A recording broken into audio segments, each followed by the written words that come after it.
Alrighty, y'all, we have another flag carrying map on Warsong Gulch. This is a regular BG. Oh, actually, I'm sorry. This is a rated Battleground Blitz. I take that back. No, I'm mistaken. There's 9 players. Okay. No, it is a regular BG because Battleground Blitz only allows 8 players. It just looked like it for a second. So they have 10 players in Alliance. So we are way down. So I'm not sure how this is going to go, but we'll see. I'll do my best. I'm gonna switch my flag carrying spec. They do have a warrior, a couple hunters, and a rogue, so I'm definitely gonna go with Nizal's Essence to remove snares or slows, and then I'm gonna go with dematerialize to reduce damage taken during stuns. And I'm hoping we get at least a healer or two. If not, it's really gonna stink. They have a complete DPS, so this might be really rough. And the other option I could take, it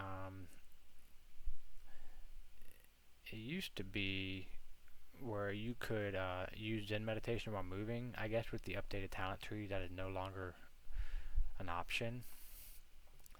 So I could choose to either get rid of Fort Brew reduction and have kind of a more impactful Zen meditation, which just reduces the cooldown and helped my team in regard to that, but I'm not really in a support role at the moment, so what I'm going to do is I'm just going to go with Fort Brew.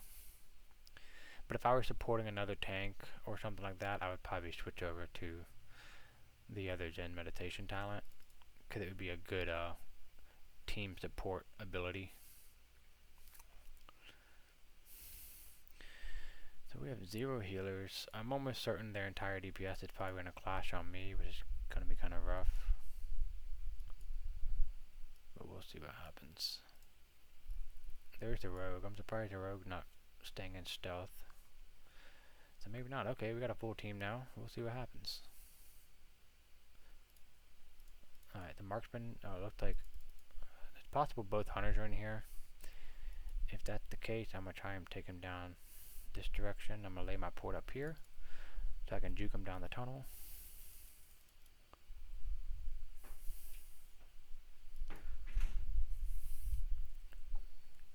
I'm going to grab the flag. Oh, I'm rooted. There's the first hunter. I'm going to roll away.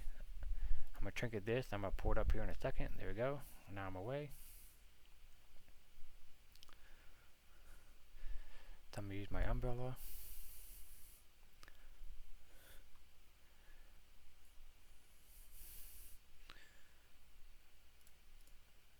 I'm going to follow up the CC chain right now on that priest so he can't CC me.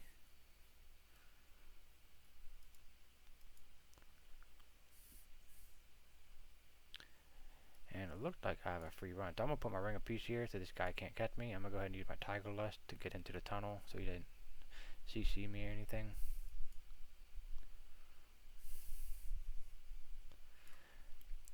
And I always grab this on my way up. Just helps me get to the flag faster.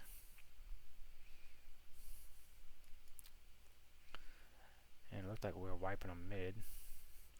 So this is actually going to be a pretty good game.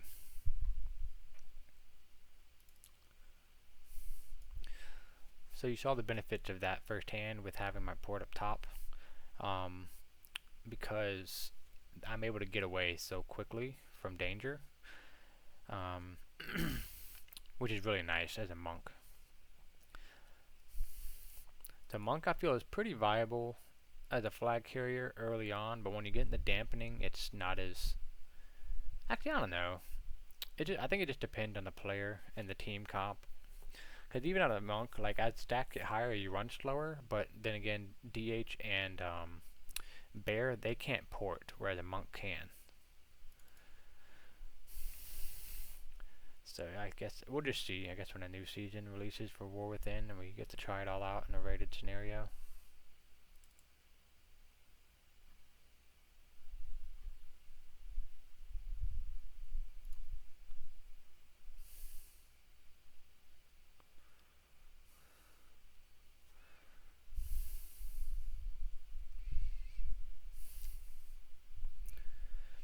So I use one torpedo. I'm going to wait till this gets to 0 so I can get the full extent of it all.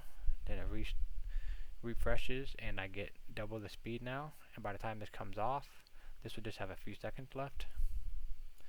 I'm going to bring a piece of this just in case. I have another torpedo right now. And hopefully this will get me up here. I'm not sure if there's another buff ready yet. But as soon as this comes off, I can go ahead and use my Tiger's Lust.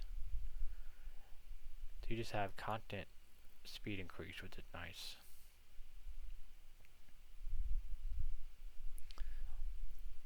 Now that does become less impactful the more and more stacks you have, because it really hinders your mobility.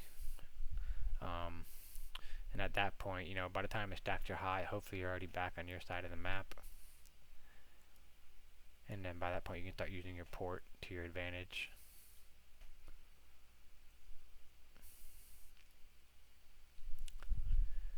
So these guys are not really trying at all, I guess, because they're just getting stomped. But before I make this last cap, I'll kind of show you what I would do if they had the flag and I'm trying to burn time and kite away. So I would lay my port here, come in here and get the flag, which you've already seen a couple times.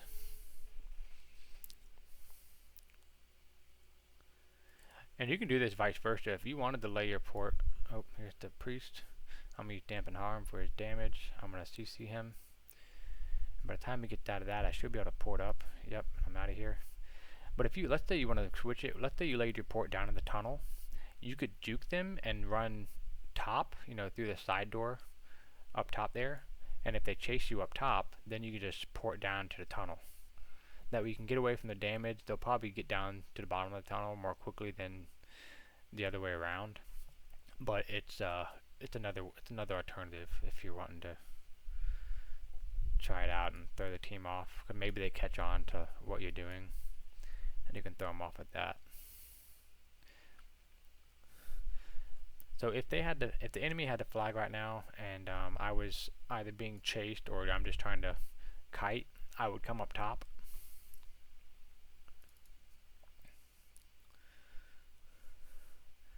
And I would lay my port up here.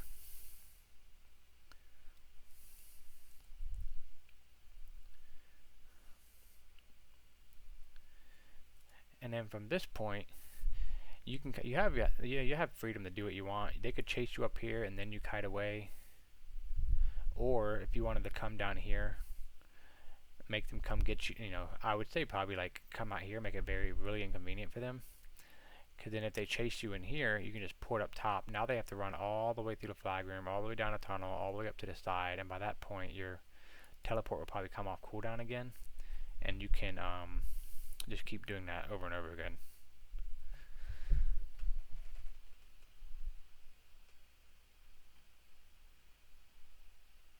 GG.